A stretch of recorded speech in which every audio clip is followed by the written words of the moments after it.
এটা ছিল ইতিহাসের সবচেয়ে ডেডলিয়েস্ট স্কাই জাম্প, যেখানে ছোট্ট একটি ভুলের কারণে 16 জন স্কাই ডাইভার নিজের প্রাণ হারায়। সালটা ছিল 27 আগস্ট 1967। সেদিন দ্বিতীয় বিশ্বযুদ্ধে ব্যবহৃত B-25 বোম্বারকে মডিফাই করে একটি ফ্রি ফ্লাইটের অফার করা হয় এবং এই ফ্রি রাইডের মজা নেওয়ার জন্য 30 জন এসেছিল, কিন্তু শুধুমাত্র 20 জনেরই প্লেনে জায়গা হয় এবং তাদের নিয়ে প্লেনটি টেক অফ করে।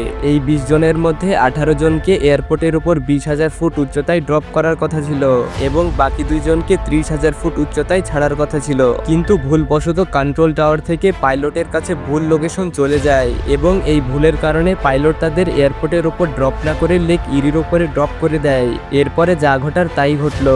যখনই তারা লেক ইরিতে ল্যান্ড করে তখন তাদের মধ্যে 16 জনই পানিতে ডুবে মারা যায়, আর 2 জন এই কারণেই বেঁচে যায় কেননা তারা পানিতে পড়ার আগেই নিজেদের প্যারাশুট এবং ভারী জামা কাপড় খুলে ফেলেছিল।